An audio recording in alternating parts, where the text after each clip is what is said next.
It's Pete from Cheap Homesteading, and today we're going to be doing a little brush cutting with the Kubota L2502.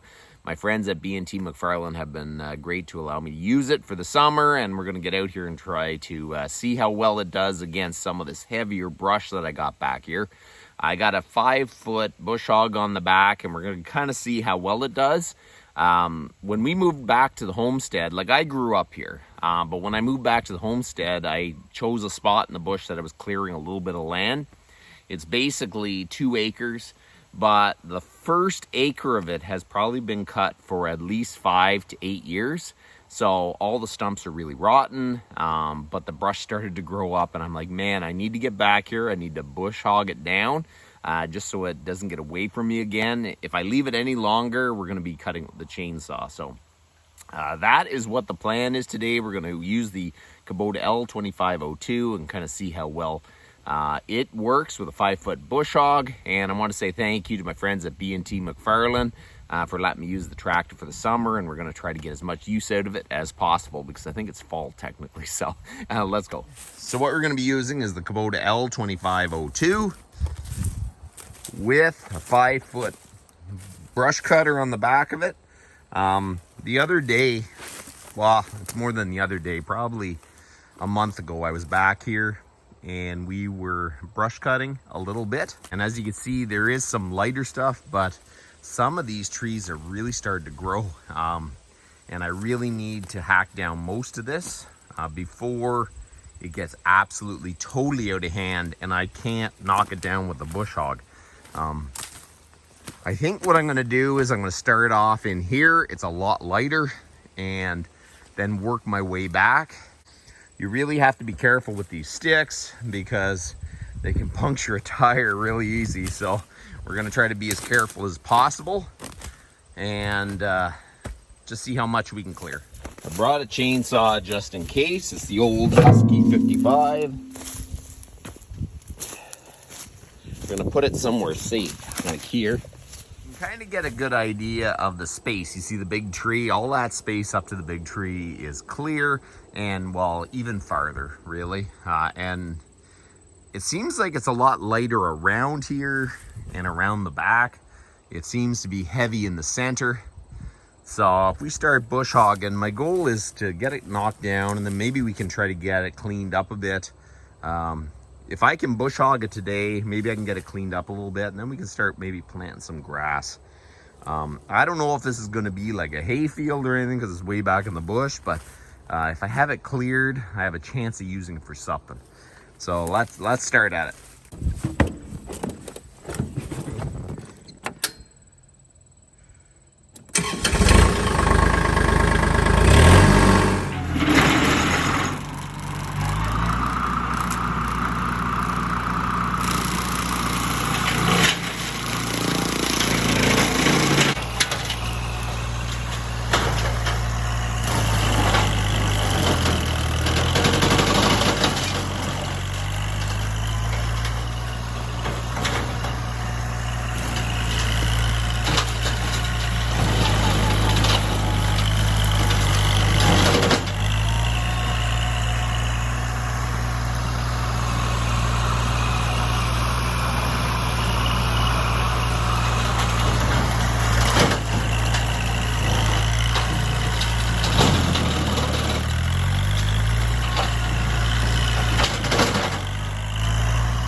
really important that you clear your way. Make sure it's low because you don't want to puncture tires. One thing about the Bush Hog, it actually leaves like not a sharp edge, a kind of a rough edge. If you went and cut it with a chainsaw, you would leave sharp edges. And you probably have more chance of actually damaging something. Okay, so we're gonna keep going.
Like these, I'm going to cut them off.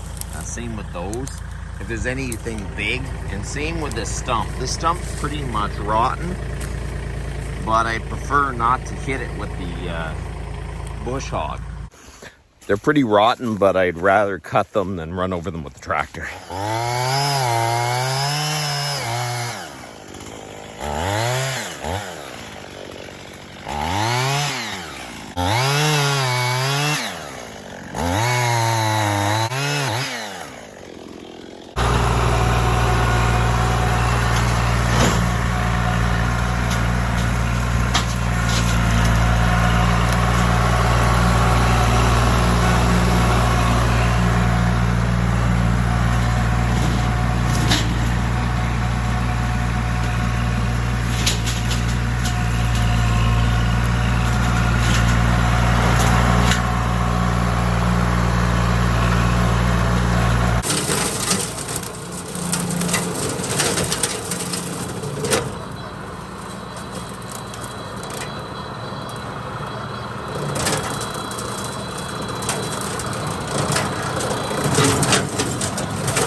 The Kubota L2502 does a pretty decent job with the brush hog. I told myself I just got to get out there and start with the brush cutter and just keep going until this area is filled. I got to finish up my firewood, so I can't go all day with this, but I kind of wanted to get a rough idea how well it would do, and it's done very, very well. I think what I'm going to do is I'm going to keep going around cutting trails and then tackle the harder spots that have a little more stumps and stuff. I may have to run the chainsaw. But otherwise, I'll show you, it's done pretty good. So, you go around over there. I just keep making these trails, and it really does cut through pretty good brush. Eventually, I need this whole area cleared, but it is actually doing very well. The Kubota only has 25 horsepower, but it does run that brush cutter really, really good. One thing I've learned is you just start on the project. You know, I only had about an hour and a half because the rest of the day I need to finish my firewood, because probably I shouldn't have even come out here to do it. It's kind of, I probably shouldn't have. But anyways, sometimes, you know, if you can just start on a project, it gets you motivated to continue it. So I spent about an hour and a half out here, and then we'll go back and try to finish the rest of the firewood today. And once the firewood's done, I'm free and clear. I can start maybe every night trying to bush hog just a little bit more back here and get this cleared. I don't know if I'll get it cleared by winter, but you never know. It'd be kind of nice. So that's about enough for today. You guys have a good one.